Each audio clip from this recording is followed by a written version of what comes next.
Basically, the rumor is Genie Plus potentially will look a lot like Fastpass Plus again soon, according to these surveys.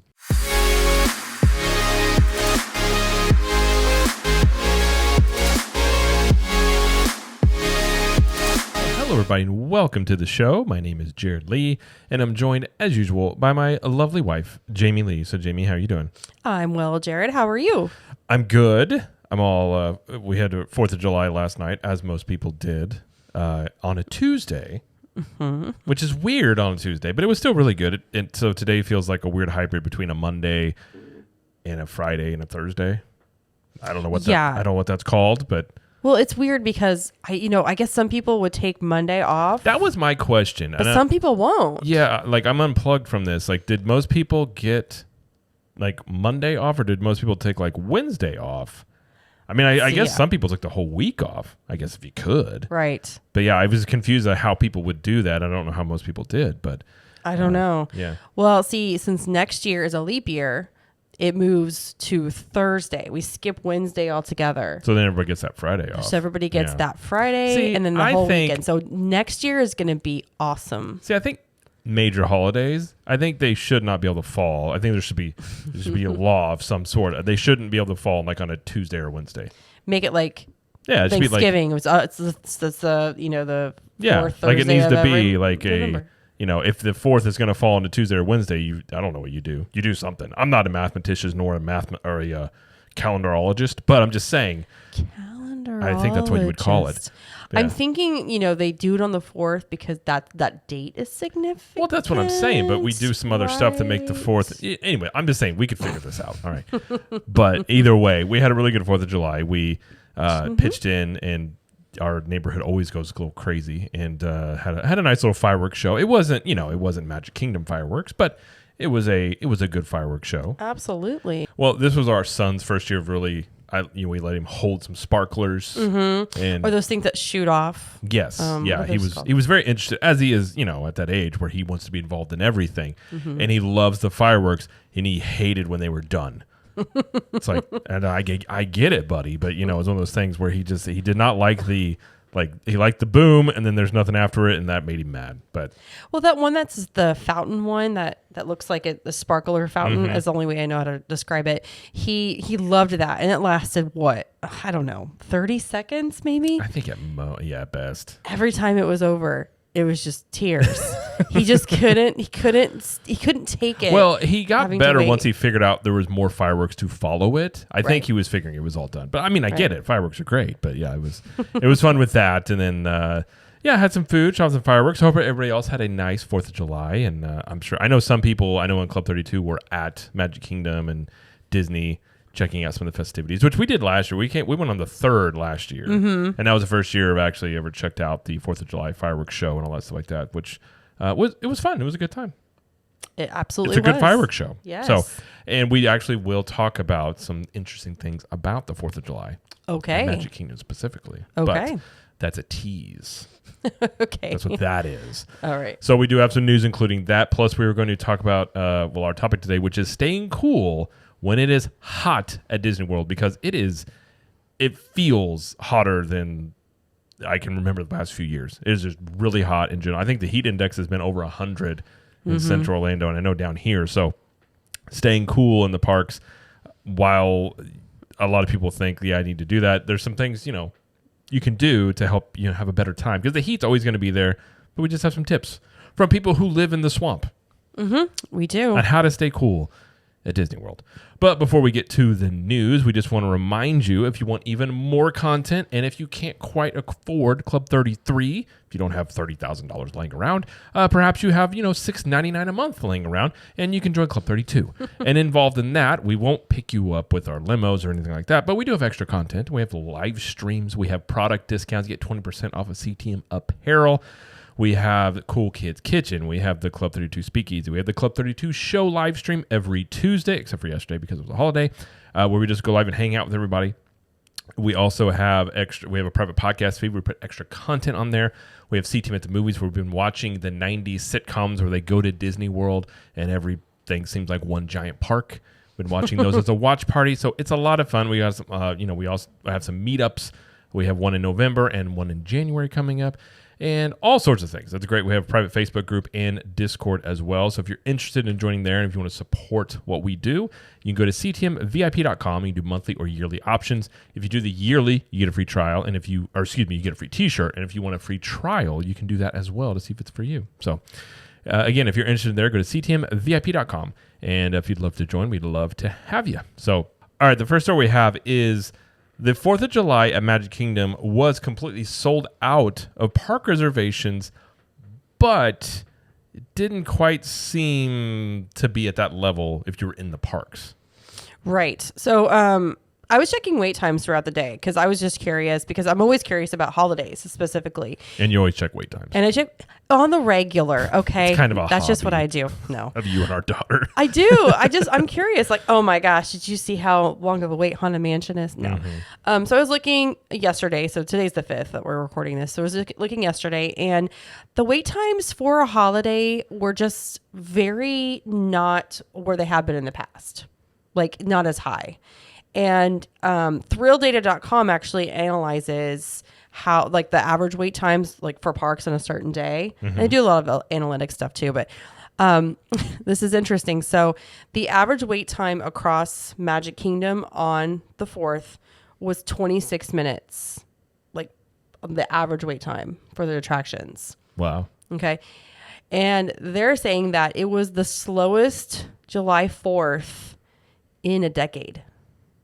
Wow. Like in the last 10 years, it is the slowest 4th. They're not counting 2020 because of, 2020, the parks weren't open. Right. But I feel like that's very interesting stat right there. And the fact that the park reservations were sold out is confusing to me. Well, that's the one yeah, I mean, it's either the fact that a bunch of people booked reservations and didn't go. That's possible. Which is possible. Or if, major corporations have been known to maybe do this, which is it's an optics thing and maybe wanting something to seem a bit, coveted than it is. That's a weird one because we'll never know. Right. It just comes down to speculation. Yeah, it's definitely an odd one. And it definitely seemed, so whenever you told me that, I was like, well, what's Universal look like? And Universal wasn't insane, to be fair. But, Hagrid's was 100 minutes? It was like roughly. 105. Except for like some of the smaller rides had a longer wait, like 45 minutes for E.T. Which for usually is a pretty good indicator that, like, that it's really busy. Well, and also too, and something to think about with this is that it was very hot. And I don't know if that is just deterring people from going, if that's just like becoming a trend where it's just so hot. It's so unbearable in the parks. People are like, you know what? I'm not even going to bother. But I think most people understand if you're going to go, 4th of July and Magic Kingdom, it's going to be hot. I don't think anybody was shocked by that. I guess. Maybe people were just taking the reservations, the park reservations, and so they could get in to watch the fireworks. Or to do like the special 4th of July thing. It is possible because one thing I can say from firsthand experience, we were there the day of the 50th. The first day of it or whatever. Oh, that's right. Yeah. And it was insanely packed. I've never been to Magic Kingdom on a day that seemed more packed than that one, but it really was super low wait times for things. Yeah. Granted, that was, I think, the first day of the new fireworks show that night. There was a bunch of popcorn buckets. Yeah, there's a bunch of festivities going merchandise. So to be fair, I have been to the parks when that scenario has played out when it is insanely busy. Right. But at the same time, from the pictures I saw, it didn't seem insanely busy. Yeah. I mean, there was some extra 4th of July stuff going on, like special treats. There were special meet and greets, especially over at like Epcot. They do the airport, the flyover, which I think a lot of people wanted to see the flyover too. Right. So it could be that. So there wasn't as much focus on rides, probably, and that may accommodate for that. But the slowest one in 10 years, that's saying and it's just odd considering holidays at Disney typically are always insane. Doesn't matter what it is. So I mean, it is possible people came just to go watch the fireworks show when it's when it's later at night, it's cooler. It's definitely possible. It's just something we saw, which was very interesting.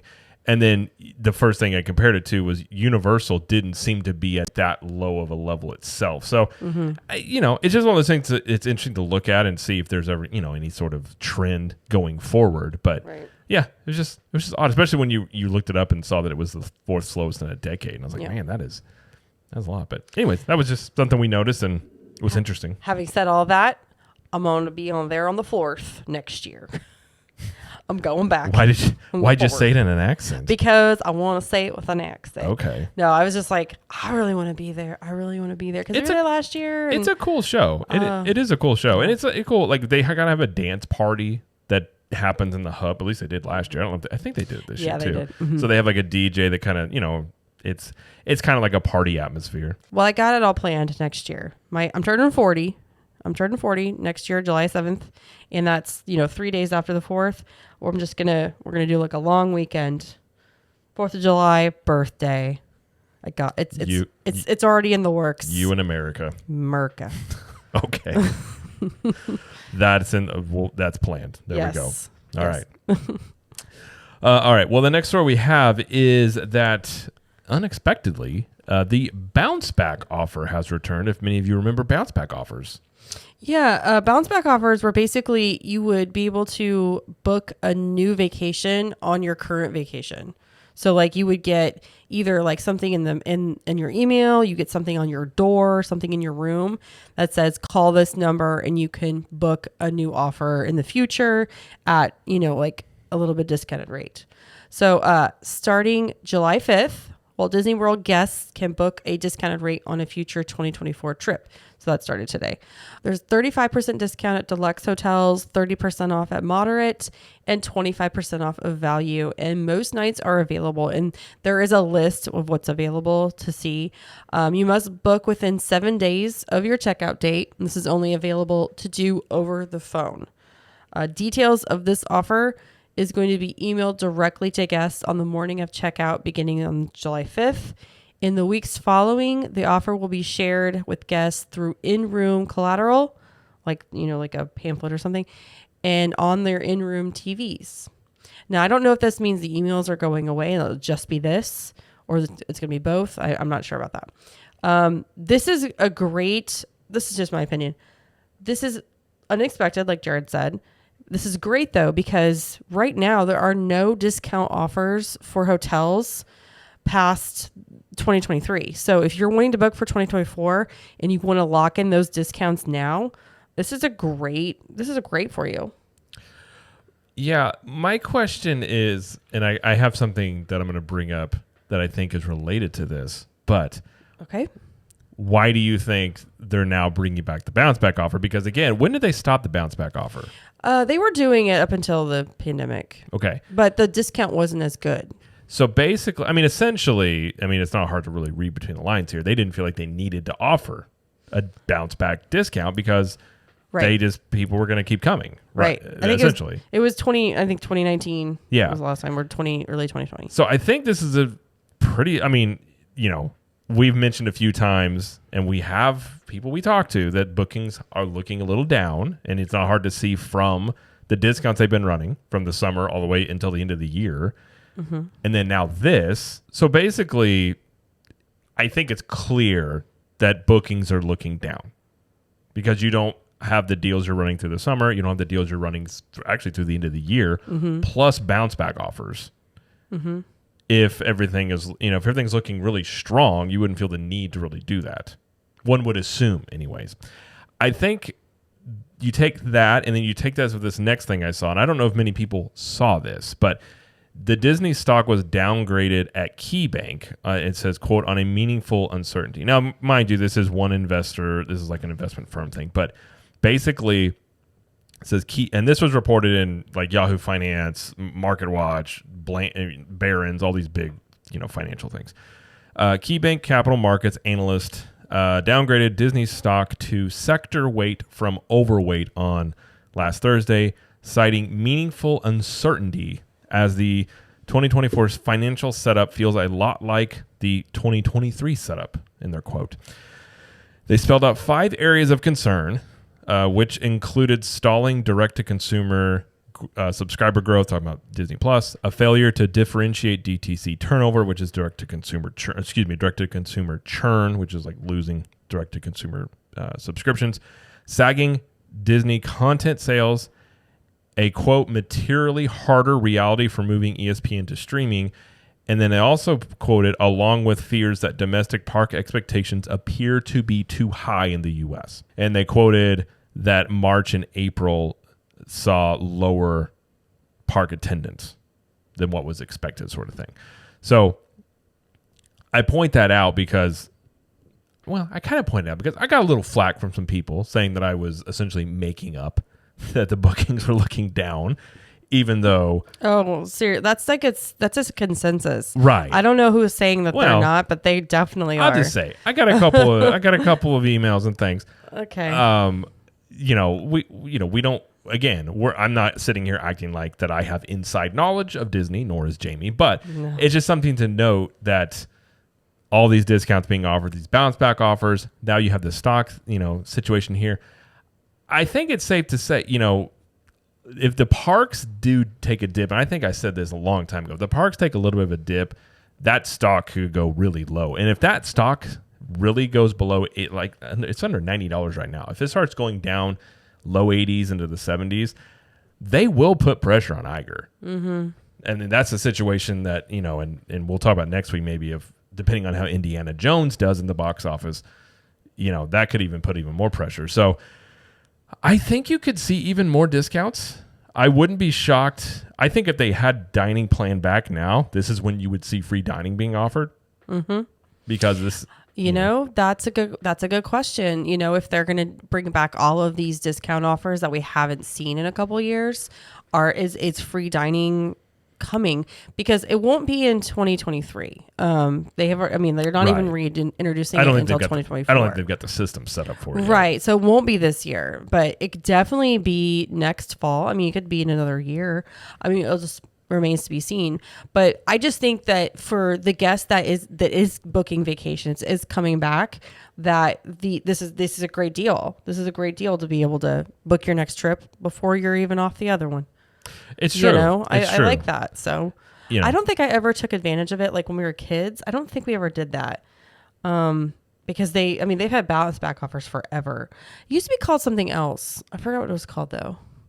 Anyway, so yeah, just if you do have a trip coming up soon and you want to take advantage, do it. Get those discounts. Sorry to say, if you're looking to go this summer or this year, you do have some pretty good discounts you can take advantage of. Absolutely. And we'll talk about a rumor that I think corresponds with this that also fits into this narrative of trying to fix some things. We'll put it that way. Okay. So, yeah.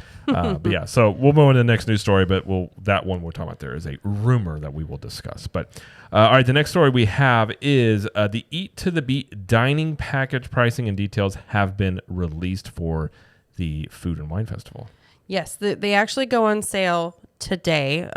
Today for y'all. I think it's July 6th that it goes on sale. So if you're interested, you can book those now. So the restaurants that are offered for the dining package are Akershus, Beer Garden, Coral Reef, Garden Grill, Le Cellier, Regal Eagle does the same day dining packages, Rose and Crown, and Spice Road Table. Regal Eagle walk up or same day reservations are $35. The cheapest one, I believe, is breakfast. Let's see, it's breakfast at Garden Grill for $53 for an adult. And then it goes all the way up to $95 for adults for Le Cellier. So it has a broad range of prices. I do want to mention that they do have Spice Road Table for $47, but it's set up a little bit differently because you only get 2 small plates, a shared dessert platter, and a non-alcoholic beverages. Everybody else, you either get buffet or there's an appetizer, entree, dessert. But anyway, so those are the range of prices. And these are only Friday through Monday, July 27th through November 18th. And the show times are 5:30, 6:45, and 8 o'clock. And remember, if you are going to book these dining packages and you want to cancel it, you have to do it 2 days beforehand. If you try to do it the day before or the day of, you won't be able to online. You have to call in. And So if you don't want to be penalized 2 days before, I found out the hard way last year. It's fine. They waived the fee. It was fine. But anyway, I was like, I don't think you told me this. no, because I called the day before and I was like, ew, whoops, sorry. Anyway, so that's the basics of that. So if you're interested in a dining package for food and wine, there you go. There you go. Will we ever do this? We tried to, and then it didn't happen. But I think if we ever could get somebody, like we didn't have the kids with us, maybe. If there's something, if I want to see somebody really, really badly, then yes. The thing is, I remember I really wanted to see Kenny G, which is like the main one I want to see. There was literally no need to do the dining package. No. So I find in most situations, it might make it easier, but at the same time too, we didn't have to camp out to see him. It was just, we just walked up and did it. So for the most part, I think if you're, because what they usually do, 2 shows or 3 shows? It's 5:30, 6:45, and 8. Okay. So most of the time they're doing 3 no matter what. So usually by that third one, depending on who it is, I found, you can get a spot. But at the very least, even if you're standing in the walkway, it's not like you're a long ways away. You need to go to some concerts where you're paying like $100 a ticket, and you need binoculars. Whereas here, you can just walk around and you got a good view of them right there. So I mean, that's true. I just meant like if there's somebody you really, really want to see, then maybe a dining package could be like a kind of like a date night thing, and you can make it like dinner in a show kind of thing. Yeah, I'm not saying that it's wouldn't be fun or it's not a good idea. I'm just saying it really depends on if you really, really want to see somebody badly and you want to make sure you can get a spot, then sure, makes sense. But for us, with kids, our kids don't really much care for music too much outside of, I don't know what they listen to on YouTube kids stuff. Oh yeah. Well, we've talked about this. My mom and my dad went back to Missouri, and they won't be back again until January. So this last half of the year, it's a lot of family centered things, which is fine. You go do it or I go do it. Yeah. And so dining package, I mean, we could take the kids with us, but they're still very young, and I don't know if we can get them to sit and not be bored. Well, the main thing is mind. I don't really want to pay for our daughter because she doesn't eat anything. Yep. It's true. There's that. Yeah. So anyway, there is that available if you're looking to do that. Yeah. Along the similar lines, the Disney Jollywood Nights that we talked about that went on sale last week, and Mickey's Very Merry Christmas Party tickets are now on sale to non-Disney Resort hotel guests. Yes. So if you want to get one of those, grab them soon. With Jollywood Nights, there's only 10 dates available, so those will go quicker. For Mickey's Very Merry Christmas Party, as far as I know, there haven't been any sellouts yet. But I did grab a Jollywood ticket for the opening night. I'm excited about that. So we'll be going.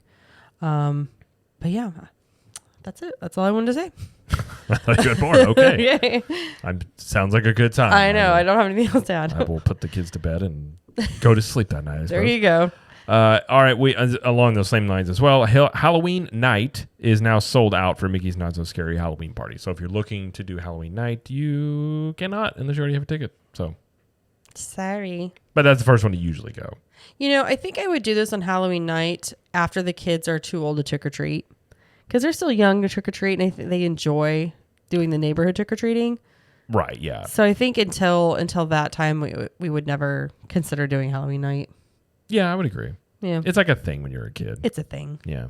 Absolutely. You don't want to be the one kid that doesn't get to do it. I mean, even though you get to go to like Disney to do it, but still. Right. Yeah. Right. Well, that's all the news stories we have. The rumor that we do have is interesting. And we're going to talk about this for a little bit because I think there's probably a lot of credence to this. And this goes along with something, if you listen to the show for any amount of time, especially the last couple of years, this is something that we talked about many times as to why don't they just do this? We have talked about this. And I will go back and find I would like to go and compile all those episodes in which we did it. I know I've said this at least a handful of times on the show. Mm-hmm. So the rumor is, and this was via surveys sent out to people after their trip.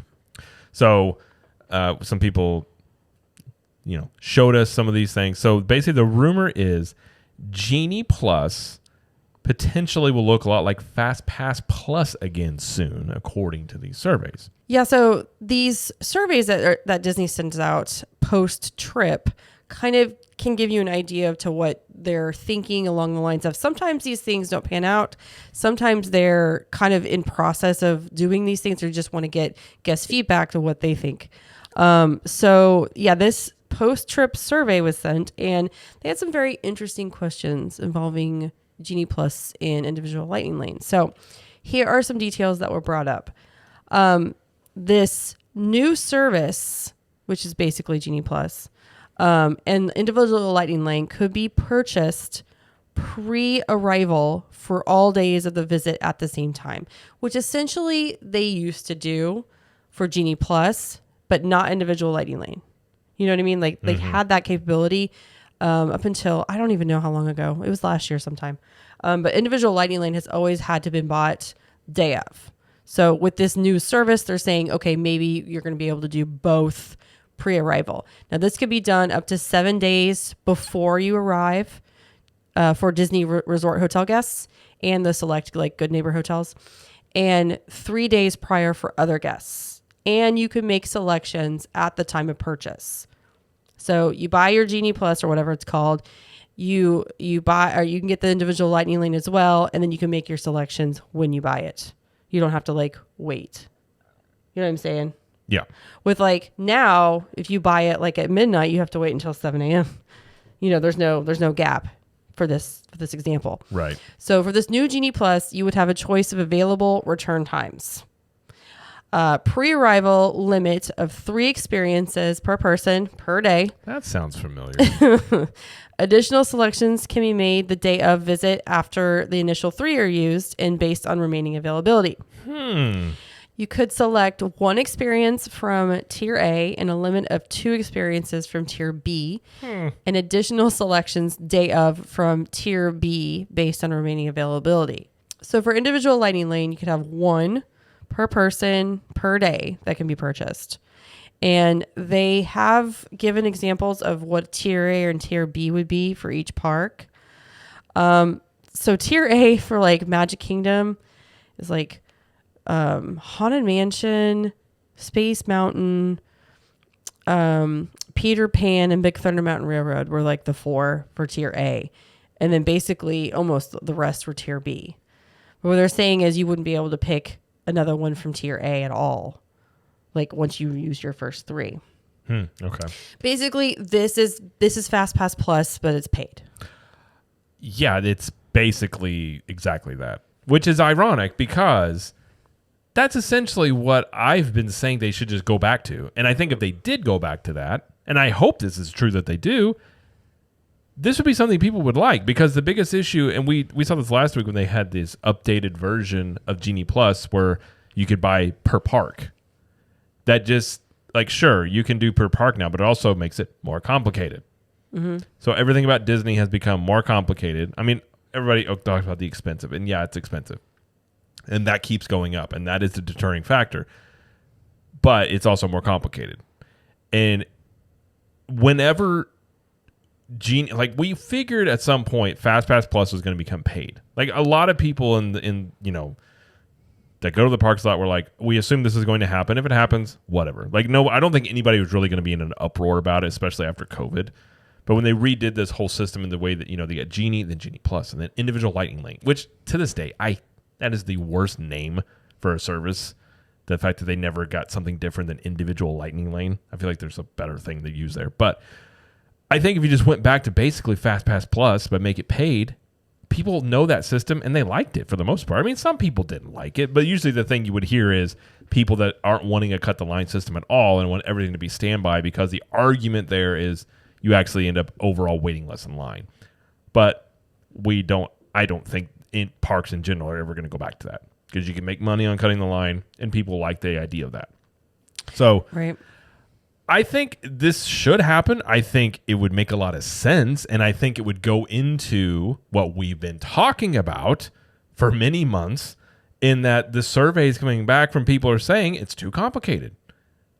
Oh, I agree. I think this definitely uncomplicates it, because when you think about it, the way it's set up now, there's so many things that happen at 7 a.m. every day. So like you have Lightning Lane, you've got Genie Plus, and you have virtual queues. So if you're doing all 3 of those things on the same day, that's a lot to do before you even step into the park. And I think putting it back where Fastpass Plus used to do, where you can pick those first 3 before you even step foot, in your hotel room or even start your vacation, I think alleviates a little bit of that pressure. Now, personally for me, with small kids, I like having those 3. I like knowing exactly, 1, 2, 3. I will definitely have those selections for the day, even if it's really busy. I've got those 3. And if anything else, the other 3 I want to do, or any other ones I want to do after that, is just, it's just gravy. You know what I'm saying? Like, that's what's hard. Well, and the way that it's been lately is you're not on a vacation. You just have a temporary job for a week of all this extra stuff to do. And it's not relaxing. And again, this is a lot of the complaints people were having and a lot of people were saying, and a lot of the feedback that we were hearing that people were saying is basically just like they had no interest in wanting to deal with that again. Mm-hmm. And people like the idea. And, when we would travel from Missouri, you knew, I was like, say you got a 5-day trip. You knew you could start planning your day around the 3 things you had planned. As it currently stands, when you get Genie Plus, you don't know.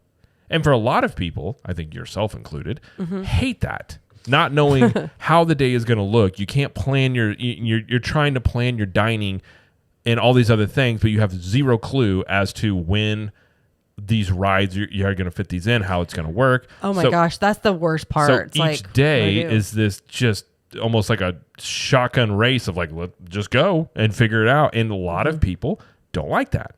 They like to plan and they want to know what's going on. And especially if you got a large group of people. Mm-hmm. So you know how many people go in a big group of people at Disney? A lot.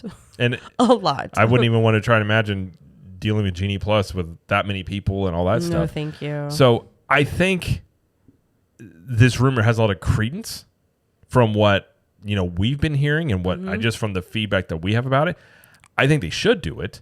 I think it would. I don't think this fixes all the problems, but I think this would go a long ways into people being happier with it because, again, for the most part, people were pretty happy with Fastpass Plus. It wasn't something that was really complained about much. And it wasn't, now again, we're never going to go be back where it was included in your trip, unfortunately, because Disney has made these revenue increases you have seen the past year especially are all from, not all, but a lot of it is from Genie Plus. Mm-hmm. So they're not going to go back to free because they basically can't. Because if they did that, then they would show a revenue loss, and that would not be good on financials or, your stock side. So that Genie is out of the bottle completely. You're not going to put that back in. I'm very encouraged by this, by Disney putting this out there to begin with. Like, I think this is a step in the right direction. I think that this gives another advantage back to Disney resort guests, where that was taken away when Fastpass Plus went away and Genie Plus came, because everybody could book at 7. You know what I'm saying? Like, it doesn't matter if you were at the hotel or off site. Everybody could book at 7. So everybody had equal chance. This gives a little more advantage to the hotel guests, the Disney hotel guests, to be able to get those coveted passes early, which encourages more people to stay on site. So like it's advantageous if you're wanting to like stay in the bubble and really have that all inclusive like vacation. So I like that part. You know what I mean? Like the perks, the hotel perks is something we've talked about before. So and something we have talked about is the lack of incentives for hotel guests staying on Disney property. And the other thing this does do is potentially a way for Disney maybe to make more money off of this type of system is you give these incentives to the hotel guests, and then the day of guests that want to get, if they still call it Genie Plus or whatever they end up calling this, and now it can sell out of it. There's only so many they have. They could potentially charge more because there's less of a supply of it. So so if you wait the day of, or you're not staying on Disney property, you may end up paying a lot more for it, and especially the day of type of situation. So, again, it makes a lot of sense if they would do this, and I think it would be a step in the right direction because I think it would simplify things. Mm-hmm. The next survey I'd like to see is, how quickly would you like us to get rid of the park reservation system? Immediately, and tomorrow, or next week? Right. And then you should be like yesterday. But I think if they can work toward simplifying, because I think ever since COVID, things have gotten nothing but more complicated. And I think one thing to say too, people want to talk about the expenses. They're running deals right now. You're not going to see them, at least in my opinion, cut costs necessarily. They're not going to all of a sudden say a day ticket goes from this price down to this price, but they will run deals when they need to. Mm-hmm. So like I was saying, Fastpass Plus being free, completely gone. Never going to happen again. This is how it is. So the thing they can work on is simplification. And I think they're going to have to, because I've been saying it for a while, this competition is going to force them to. And you've got a big competitor over in Universal that, yeah, their system, their Express Pass is what they call it, is more expensive, but it's very simple. Mm-hmm. And it works. And they give that perk to hotel guests. And that's something Disney could do as well. If you stay in the deluxe hotel, you get the first 3 for free or something like that. It'd be a great perk. It'd be something they could build into this. So I think, yeah, I hope it happens. Mm-hmm. And, you know, if it is one of those things, I think they should implement it rather quickly. I mean, that would be wonderful. Maybe it may be a 2024 thing. I don't know. I don't know if they'll even call it Genie Plus anymore. But whatever it is, they have said that they will be making changes. So it may not be these specifically that was given the survey, but it seems like it's going to be something like it. Well, they stated earlier in the year they were going to be making changes. We did it, maybe a few months ago. They talked about that. The only thing that strikes me as odd is if they're going to make this change, it maybe seems that they're making changes. It may seem very like off the seat of their pants sort of thing, because why would they made it where it's per park and then they make this change? So maybe it's all being included as well, but it just seems like they're making changes and just seeing how people are reacting to it. And then almost like they don't know quite what to do. And again, just you mean Genie Plus being per park? Yeah, I just mean overall. I feel like they're kind of almost like they're playing Marco Polo, and they don't really know quite where they're at, and they're just trying to like yelling out Marco and seeing where people say Polo and going over there. Hey, they're just trying stuff out. See what works. I get it, but again, what worked just worked. And just stay with what there was never any need to change it from Fastpass Plus. Again, if you want to make Fastpass Plus charge for it, I think most people would have been like, okay, it's a system that everybody knows already, and then they have to pay for it. Like, people would have complained, absolutely. Yeah. But I think it would have been an easier. I think people would have accepted it better than this. I don't think they're going to change the name by any means. I think it's all going to be Genie Plus and everything like that. But I will be kind of funny if it basically operates as Fastpass Plus did 3 years later. It's going to be interesting if that happens for sure. Yeah. So, but that's the rumor. So again, this was some survey set out. We don't know anything other than that. But personally speaking, we hope that it does happen, because it would be it'd be a better system. I agree. Yeah, I agree. So all right, well, that's all the news and rumors that we do have. But Jamie does have a poll time. Poll time. All right, this week's poll time, my question was, where is your favorite place to watch fireworks at Magic Kingdom? I had fireworks on the brain when I wrote this. Apparently. Not surprisingly, overwhelmingly, 3/4 of the vote went to in the hub or on Main Street. And I knew that was going to be that was going to be the number one. I just, obviously it's the best place to watch them. You get the best views, all that stuff. But I was interested to see what other people said as like their next favorite, or where they prefer to watch them. A lot of people said Frontierland, like to the side of the castle, maybe not see the projections very well, but you can see the fireworks. Mm-hmm. A lot of people said from the rides, like Big Thunder or Seven Dwarfs Mine Train or whatever. Some said in Fantasyland behind the castle. That's a good spot. We've watched them back there before. Mm-hmm. Tomorrowland Terrace, dessert parties. People say dessert parties. Obviously from outside the parks and the monorail resorts, those are also good places to watch. The bathrooms. The bathroom. It echoes. Okay. I'm just kidding. Not really watching, but if you're more of an audio person for fireworks. Liberty Square, that was another one. That's basically like the fireworks cruise. There's a fireworks cruise. Someone else has said TTC. They also have good views at TTC. But yeah, in the hub or Main Street. Now, once upon a time, you used to be able to go up to the train station. I was going to say the best from there. The best spot's the train station. I don't think you can do that anymore. They rope it off now. I think it's VIP only. I mean, I think. They would. Well, I'm not I've seen sure, it. but I went up there the other day when I was at Magic Kingdom, and it was open during the day, but I noticed before we left, it was around like 2-ish or something. They started roping it off then. And I know I've been up there before and they do rope it off. Now, I don't know. I'm assuming it's for VIPs, VIP tour stuff, but I don't know. Because they don't sell a dessert party up there. No. So it'd have to be VIP. I wonder if it's a VIP tour. That's what I'm thinking. Placement. I mean, I'd have to do some more research about that. I mean, I suppose that would make sense if those people, I mean, it is the best seat in the house.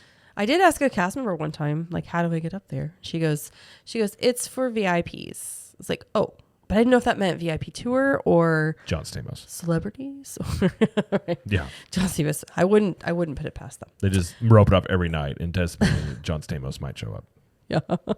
But yeah, so there are the results right there. So thank you everybody for participating in the poll this week. I will have a new poll next week.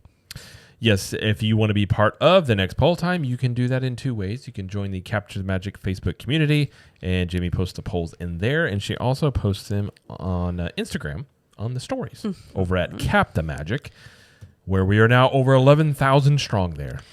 Woo. Join the coalition of the strong. Wow. At the CTM Instagram page. I think that's what I'm going to call it, the coalition of the strong. Anyways, you can join, you can do them there, or both, whatever you want to do. So. Oh, my. All right. Well, let's get to our topic today, which is staying cool in Disney World. We mean staying awesome.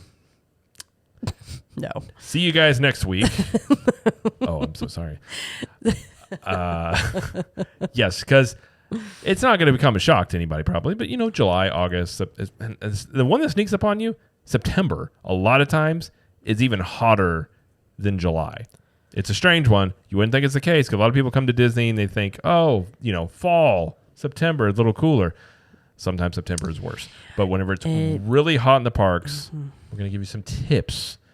And especially this year, it seems even hotter. I was on Magic Kingdom. I don't think so. It's equally as hot as every year. I agree. It is. But I'm going to go off of recent feelings.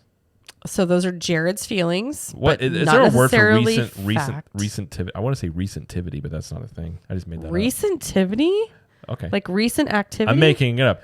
According to recentivity, it you made up a seems word. hotter lately. I was at amazing. Magic Kingdom on Thursday last week, and it was just hotter than the surface of the sun. Like it was just, is what it is. It was. I mean, I've gotten kind of used to it now doing sauna quite a bit. But it's still hot either way. But also, we don't really go a lot in the summer. We don't. That's for this reason because it's really hot. Right. But, right. But yeah, so we have some tips here because as somebody who, I used to train people and my main thing was like, don't overheat because it's not fun. It's not a good time. So we're going to share some tips now. So what's the first one that you have? So starting with stuff you can buy. Basically, I would say cooling towels. They do help. Those Frog Talk. Yeah. They've got those chill down. There's a bunch out there. Just go on Amazon and just check one out. You've got I don't know. You've got a couple. I do. They help, and then they feel just as warm about 10 minutes later. But for that 5 minutes, it feels great. So my problem with them, just personally, because I don't like to use them, is that it gives me the feeling of wet hair on my back. Now, I have really long hair, and I have a thing where I can't have my wet hair touching my skin on my back.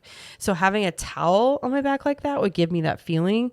Would probably make my shirt wet, which also I don't like. I also don't like that part either. I don't like having that. a shaved head. It feels really good putting on your shaved head. I'm not gonna lie. Oh, okay, all right. I don't know that feeling. Very cooling. Okay, if you will, as the cooling towel goes. Yeah.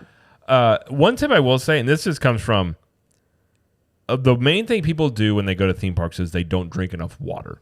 And you get in the cycle of once you're in the park, let's say you haven't drinking much water, and let's say you had coffee, which dehydrates you a little bit, and it's 11 o'clock, it's noon, all of a sudden you're really thirsty and you've been sweating a lot. You're basically playing catch up all day. It can be really easy to get behind, and then that's when people, and again, you're getting busy, you're not trying to drink water, and all of a sudden, oh, I feel a little dizzy. And that's kind of how it can hit you.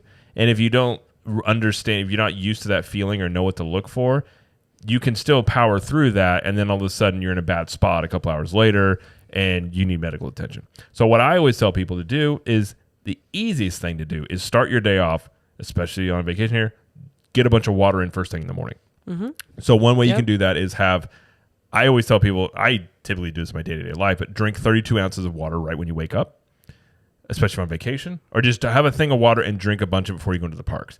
One thing that helps with this as well, get some pink Himalayan salt, put that a little bit in your water. You can go get it. It's cheap at Walmart or Costco or something like that. That helps with hydration. This is essentially the same thing that they say for like electrolytes and Gatorade, but just without the sugar. So if you can start your day off with drinking water first thing, you're getting a little bit of a head start. And then you continue drinking water throughout the day, but you don't have, you already have a little bit of a built up buffer, if you will. So the Himalayan salt is electrolyte stuff? Yeah, it's like salt. I mean, it's got a lot of, I think Himalayan pink salt has like 17 or it's got a whole bunch of like nutrients, micronutrients. That makes sense because when you sweat a lot, you're sweating out like salt. You sweat a lot of salt. So you want to replenish. I got it. So if you started off, and you could drink it all day if you wanted to, but at the very least in the morning, it's a good way to start your morning off and then have your coffee. Actually, a little pro tip. If you drink water about 45 minutes before you have your coffee will work better because it has to do with a bunch of stuff in your body. Either way, it works better if you don't have your coffee right away and you have water first. But great. In the heat, drink water first thing in the morning. Okay. That's a great tip. That would be like, honestly, the number one thing I would tell people is like that right there. If you start your day off that way, it's going to be really hard. Not really hard, but it's going to be more difficult to get dehydrated as your day goes. Well, once you're in the park, we recommend either bring your own water bottle to fill if you're okay with water from Florida that tastes like sulfur. Ugh. Sorry, I have a thing against it. It's not the best water. It's not the best water. You could also bring your own bottled water. No, like you can do grocery delivery like we were talking about last week. You can have it delivered to your resort. You can go pick it up, whatever. You can put those cold in your fridge, or if you have access to a refrigerator and you have it like a freezer, freeze them and then bring them with you. And then as they melt, just take drinks. You could also get free water at quick service locations. Again, we had mentioned this last week as like Disney hacks. So every time you go by a quick service or you've got time, just go by and just get a cup of water and just down it. You can do that. You can also get, if you don't like the water, they have water bottles that have like a filter on them. Yeah, they do have filters. They do still taste like Florida water, but it's okay. They do still work. When it's 95 degrees outside, though, I mean... Absolutely. I don't know how much you're going to care. Absolutely. But you could also get flavored stuff, too. I mean, the one nice thing about if you do put the Himalayan pink salt in your water, it actually when you're thirsty, it actually tastes better. So it can cancel out some of the sulfur if you do it that way. Interesting. Okay. But yeah, those are some options. And of course, you can bring like Gatorade and stuff. Yeah. The next tip I have would be someone who shaves their head. Something on your head can help, especially with shave. Now, I have this giant, it's almost like a bucket hat, but it's really wide that it keeps the sun off of your neck as well. Mm-hmm. So I will, and when it's really hot outside, I will pull that thing out because that thing also it works as a cooling towel. You can get it wet and put it on your head. And then it also is a cooling towel plus it's shaded. It shades your shoulders and your neck especially, and it keeps it off your face. Because the main thing is the sun will beat down your face and it just becomes miserable. So oh yeah, same thing. Whenever I'm wearing a hat, if my during the day, if my forehead is hot, like exposed to the sun, the top of my head is exposed to the sun, it makes me feel so much hotter. So much. So hat definitely helps. But my hair is so long, then it kind of protects my neck, so I don't have to worry about that part. Yeah. But I'm just thinking like a baseball cap. So that's definitely a good one to do. Mm-hmm. So don't wear black or dark colors. Makes it a little hotter. It can. Yeah, it can. Yeah. I'm just saying, right? Yeah. I mean, typically they do absorb heat and like stuff more than lighter colors do. Yeah. That's what I'm saying. One thing, Jamie likes doing this. You can also do like the neck fans. I do have a neck fan. But I have yet to find a neck fan that has enough power. Not to sound like Tim the Tool Man here. But if you can find a neck fan that had enough power, I would wear one. But for the most part, I found the ones that you've tried out. I know you like them more than me. It just feels like somebody's lightly blowing on my neck, and it doesn't really help me much. But you don't like when things blow on your blow in your face. I don't, but when it's really hot outside, I would welcome it then. Like, unless, basically, if it's super hot outside, yes, I want stuff blowing in my face. If I'm indoors, like just sitting on the couch or like laying in bed, I don't want something blowing on me, if that you makes have sense. a very particular way you want to cool down. Listen, I get it. Whenever people are carrying me and they're feeding me grapes and blowing air on me, fanning you. I make them fan me away from me. That's the thing I would do as an emperor. Oh, but dear. Yeah, neck fan for me. I have one. If it's pretty comfortable. It makes me feel like one of those, like, I guess teenagers or like young adults always have like headphones on like around their neck. Do you know what I'm talking about? I do. I'm aware. Like DJs. This is my because you never fan. know when you're at the DJ. In the This is my neck fan headphones. No, I'm just kidding.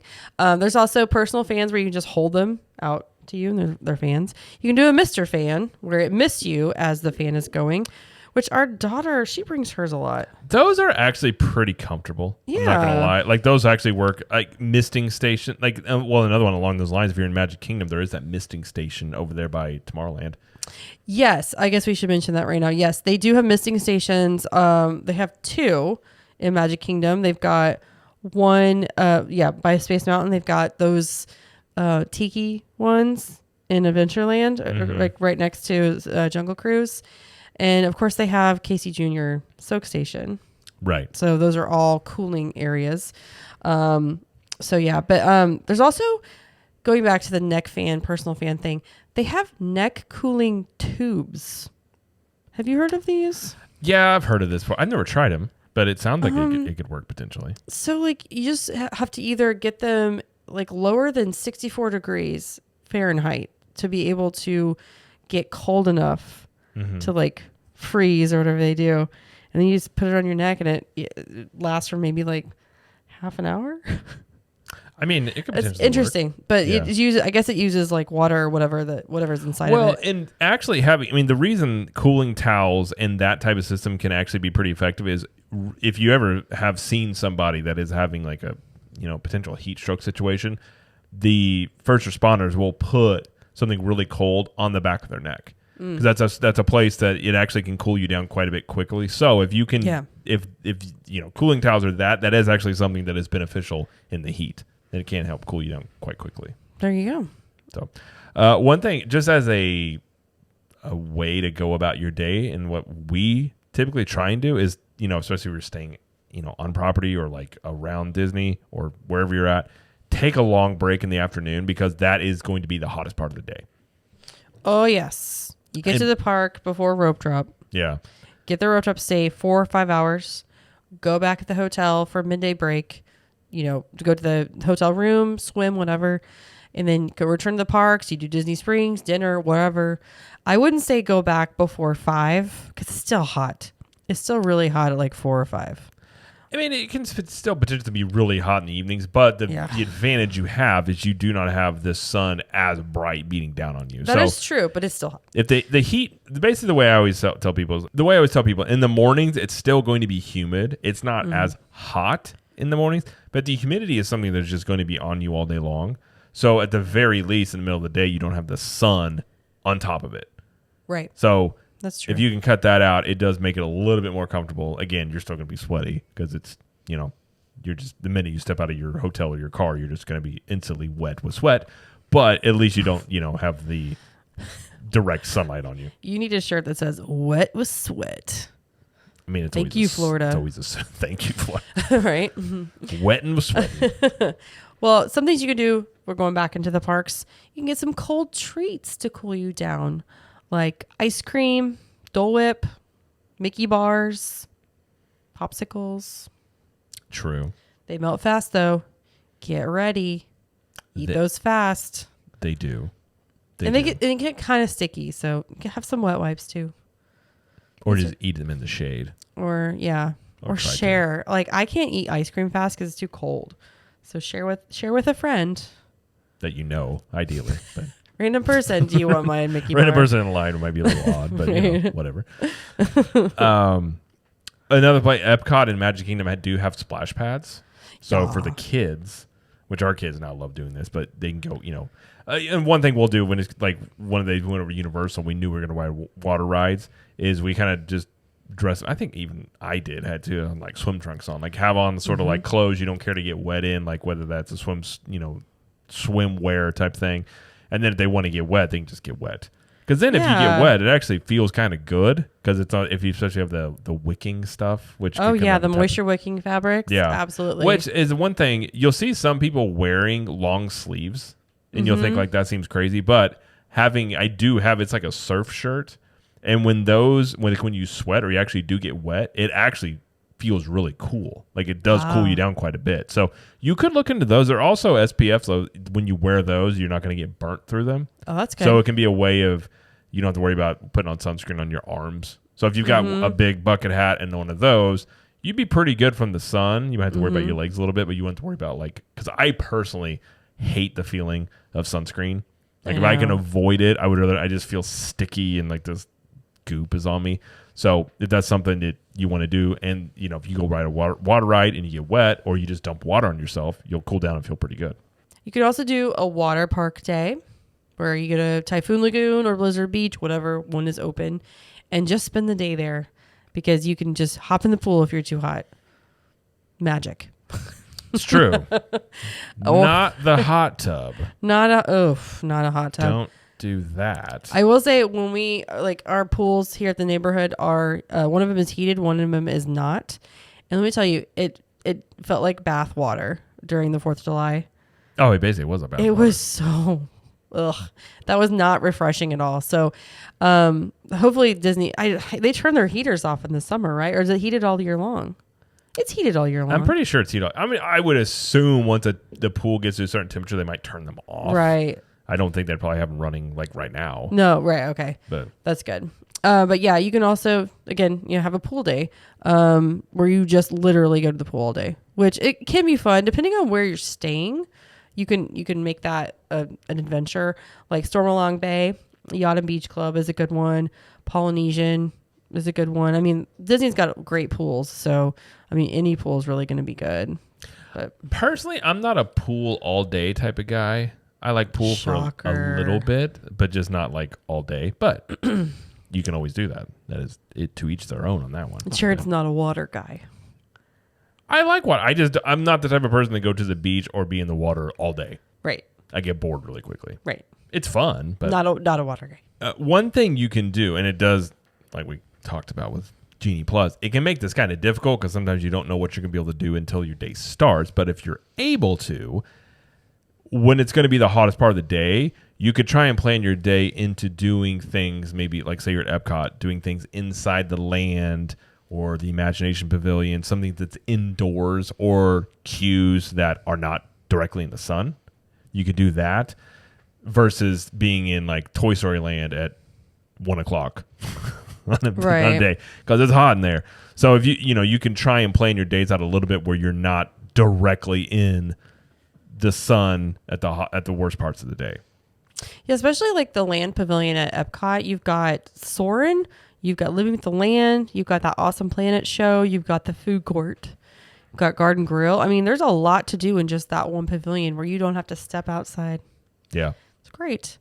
Baby care centers. If you have toddlers or little babies and they need a break from the heat, baby care centers are great. They usually have a little just play room set up where kids can just play with toys, like little toys, whatever. They can watch TV. There's rocking chairs. You can change diapers. You can eat, feed, whatever you need to do. And it's just a space to just get in the air conditioning and just take a break. So if you do have the little ones, I highly encourage you visit those baby care centers. Yeah. Well, and as most, parents would know, the little ones have a harder time sometimes with the heat because they can't, tell you if they're feeling certain ways. Which one? Babies don't sweat. Right. The little babies. You got to really watch. I mean, one thing we've always done with our kids is I would basically just, they'd have their own water, make them drink water every so often. And we had like stroller fans, which help with that type of stuff. And then another thing we like to do is, which we still do, but there's certain places there's like playgrounds for the kids and just take breaks. For instance, over at Epcot, Mission Space is a terrible ride, but it does have a whole playland in there. Playland. It's got like a little play area for kids. Dumbo in their queue over at Magic Kingdom. It has a whole play thing that's air conditioned. The Seas Pavilion. Oh, they've got the Bruce playground. Yeah. Over there. You got the Test Track exit. You got Spaceship Earth exit. So a lot of the exits, you got Figment you could go into. So a lot of these have things for kids to do that are indoors that are air conditioned. So you could take advantage of those to, be out of the heat a little bit, let them cool down. Yeah. And yourself included. Absolutely. Or after you exit the ride and you're done, just don't go outside right away. That's true. Yeah. Very true. And also watch some shows in the middle of the day. If you're going to do the full day, middle of July, not take a break kind of thing, take that middle afternoon part and then watch the shows. Like Carousel Progress, I think I can't remember exactly. It was like 20-minute show or something. There's American Adventure over at Epcot. It's a longer show. Hall of Presidents, Philhar Magic. Shows like that, like just fill your afternoon with the long shows. I remember like when Finding Nemo, the original version or the previous version was 45 minutes long. That was an excellent one to do in the afternoon. You just get just taking a break. And I do enjoy Carousel of Progress, but it's a great nap spot. You know what? I've heard this. It moves. And then you just sit there. I mean, I may or may not have fallen asleep in there a few times. Oh my gosh. No, it was, who were we with? It was like a bunch of people. It was your sister. Oh, that's right. It was my sister. It was my brother-in-law and like his family and Jared and our kids. And I'm sitting next to like 3 of the kids. I look over and like literally all the adults are asleep. I'm like, okay, that's fine. That's all good. I was tired. Everybody was really tired. It was funny. It was a great nap, and like a 20-minute nap, you wake up and you're refreshed, you're ready to go. But I'm thinking like, this is such a good ride. You guys have to watch this. I mean, I've seen it a few times. I do enjoy it. I have too, but I don't care. I do enjoy it. I'm just saying. Okay. Another thing you could do, again, planning your day around a little bit is, if you're the type to, eat lunch and dinner, take your time. Obviously indoors if you're table service or something like that. And quick service, sometimes you can be forced to eat outside a little bit where it's not quite as cool, but have those inside where you can take a long break with AC and drink a lot more water. Yeah. And like, if you were thinking, oh, I'll just do a quick service in the middle of the day or for lunch and then dinner table service, switch those. So do the long lunch. So again, you've got the middle of the day where it's the hottest. You just don't have to worry about it later. You just do the quick service later and you can ride a bunch more stuff later when it's not as hot. That's what I like to do. Ride stuff in the morning, ride stuff like late at night. Fill the middle with, other stuff. I would agree. I would agree with that. Yep. I mean, the other thing you could do as well, you could always have a change of, if you're like me and you sweat a lot, you might want to change your shirt midday. Although I'm torn on this one because you can change your shirt, but you're just going to sweaty up 2 shirts. So then it comes down to, do you just stay in the shirt you're in and just deal with it? No. But if it just becomes just as sweaty as the last one. Yeah, but don't sit on things like lean against them in the sweaty shirt. Listen, if this is the standard you're going to hold me to, I can't lean or sit down on anything. Okay. All right. Because gross. It would be the shirt I have on, new shirt is on, and then it'd be like 5 minutes later, and it's just the same amount of sweat. So it depends. This is where like the type of shirt you have, maybe get, like I said, one of those surf shirts, something like that, could be a little bit different. That actually feel kind of good. But you could bring a change of clothes if you wanted to, maybe for the evening time or something like that. I mean, yes. Please don't wear your sweaty shirt to California Girl. Please don't. People do. Probably. It's hot. What are they supposed to do? So gross. One thing I do. I do. You do? I do. I go, since we drive, I will make sure we'll bring like a cooler in the car, and I'll make sure there's tons of ice in it. But I will have either like waters or like a Coke Zero, something refreshing waiting for me in the car. Because a lot of times when I get in the car, there's nothing worse. Like first off, like especially at Magic Kingdom, it's trek to get back to your car. Yeah. It's basically the Wild Frontier. You got to deal with. It's like Oregon Trail. What did everybody get when they were in Oregon Trail? Yeah. What did they? Dysentery? Was that what it was? Dysentery? Yeah. Somebody. Yeah. I that might be a good shirt idea. Oregon Trail, the walk from back to your car at Magic Kingdom. So when you get back and you're like, oh, I'm parched, and you get in your car and then your car's hot and then you have nothing to drink, it's not the best. But if you get in there and all that's going on, but you got a nice ice cold drink in there, it makes it a little bit better. At least mentally, you're like, okay. Waiting for the AC to kick on after that 5 minutes of blowing all the hot air, makes it a little bit better. And also, like, if you're going back to your hotel, like midday, or you don't have a car, getting into even the bus, even though it's going to be crowded, it's still got AC in it. I do love sitting next to other sweaty people. It smells so great. Like, wow, you too, friend.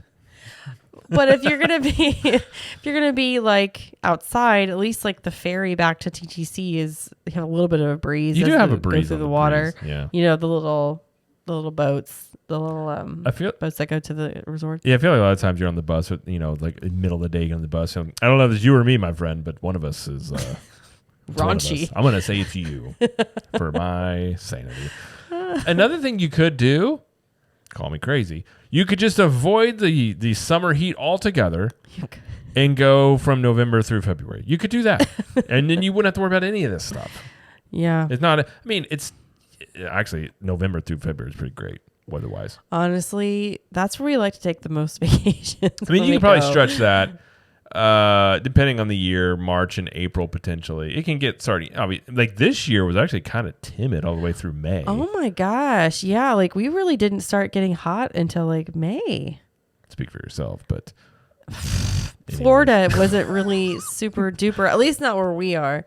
It wasn't that bad at some of the times in even Orlando. But no, I know. I just meant to be safe, you could say November through February, throw March in there maybe. Mm-hmm. But you wouldn't have to worry about this as much. But right, that's, I suppose, if you're listening to this now and you're going next week, that may be something to think about next time. But this is why we have our Club 32 meetups in November and January. Nobody would want to meet me in July in the parks anywhere. It would be like, sir, are you sweating through your shirt? I am. Thank you. One of the first times I remember we were going through and somebody came up to us. I was. What do you mean? Where? We were in the parks and they said, "Oh, hey, Jamie and Jared, like they listen to the show." Oh, yeah. I was just drenched, and I was like, "I'm so sorry. I just look like I ran a marathon," and it's just, it's not a good look. Don't touch the small of my back. It is full of sweat. Just hug me over here. Yeah, it's much better. Yeah. In November time period, but yeah, you got any other tips you can think of? This is kind of not even like, I mean, I guess that you could do it. It depends if it's busy or not.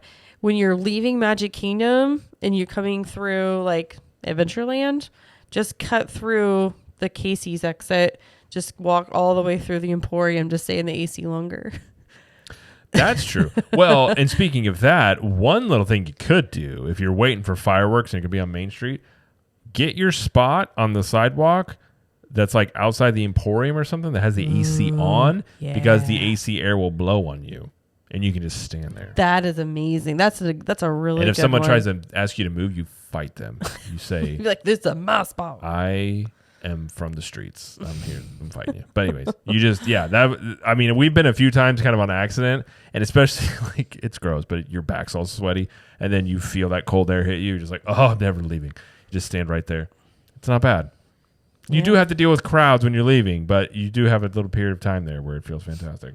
I think it's our whole list. I mean, I'm sure there's more like little things here and there, but that's what I could think of. Yeah, I mean, the other thing I would say is not that it helps with hydration, but there's something about, you can't really do this in Magic Kingdom so much, but there's just something about a nice cold beer when it's hot. It doesn't help with hydration. I was gonna say, but it does taste really good when you're just, sometimes it just feels good. But drink your water first. You could go to table service at Magic Kingdom and get a drinky drink. You could. So, I mean, personally, I wouldn't do that if I was really, really hot. But to each their own. Right. There's something scientifically about beer that tastes better when you're super thirsty and it's hot outside. Don't know why. But real quick, if you can think about it, what is the hottest walk from here to there at Disney World that's just like, I can't, it's too hot? It's beating down on my face. There's no shade anywhere.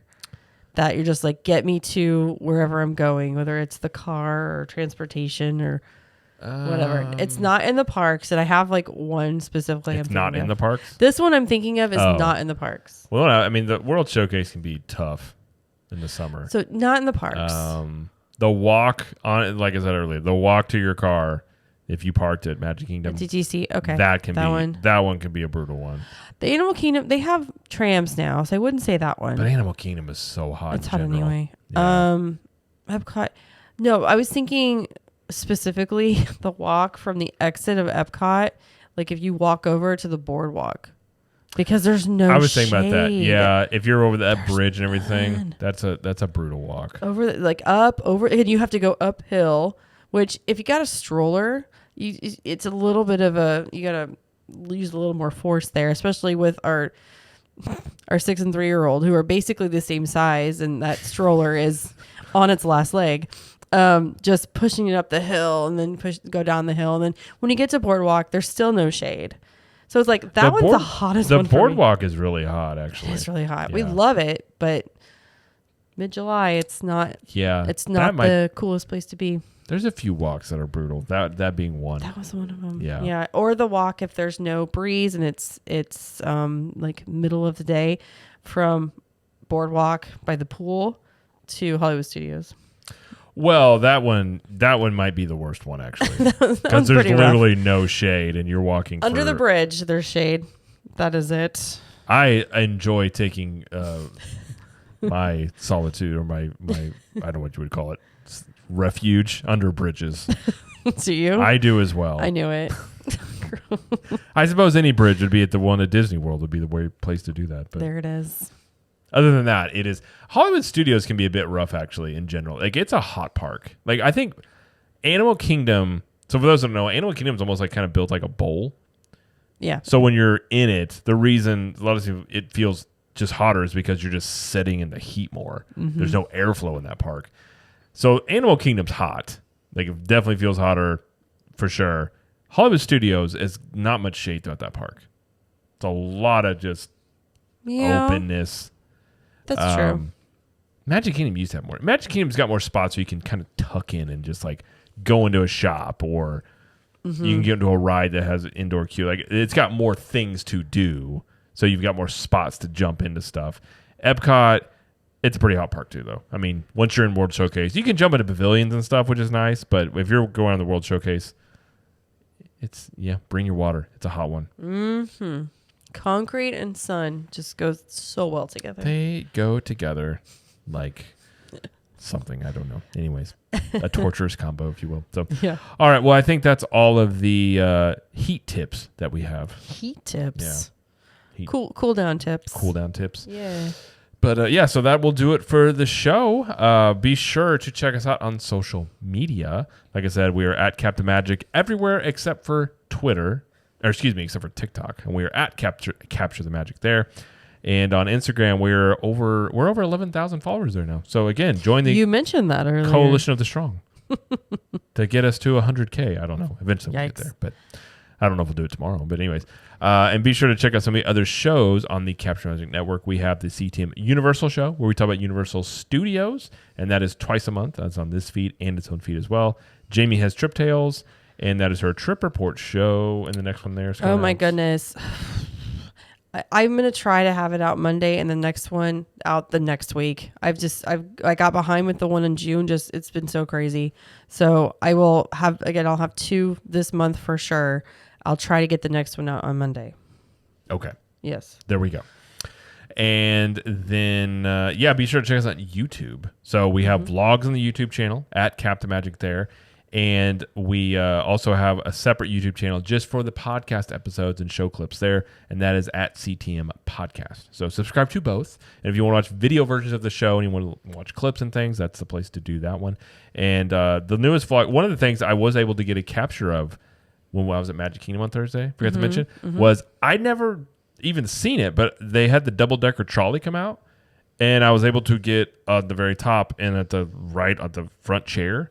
So I have video of basically riding down Main Street in the trolley, which was really cool. I had never done that before. So that'll be on the YouTube channel this week. That'll Okay. be quick to put out, and then we'll have more vlogs. So that one, more vlogs and things like that. And so We are going to be I guess we're going to Universal this weekend. yeah, my birthday is Saturday. I know when my birthday is. Yeah, it's Saturday.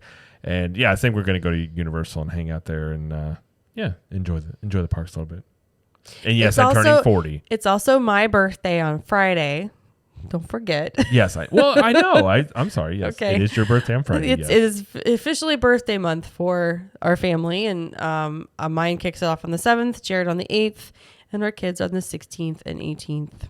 So yes. lots If you're of asking, birthdays. Jamie and I, yes, we are 1 day apart and 1 year and 1 day apart in our ages. Yeah, it's like 364 days So or for something. 1 day a year, we are the same age. Yeah, for 1 day. Anyways, but yeah, we have birthday things. So I think we're going to go to Orlando for the weekend to sweat a lot. Yep. It'll be fun. But- It'll be fun. We'll be fine. We'll swim Well, a lot. We'll do the things. When you're down here, you're going to sweat anyways, Yeah. wherever you go. So you might as well just have some fun while you sweat. Yeah. And then eventually cool down. So, Truth. all right. Well, that'll do it for the show. So thank you everybody for listening and or watching. And thank you, Jamie, for joining us. Thank you. And as Jamie always likes to say, We will see you in the parks. bye.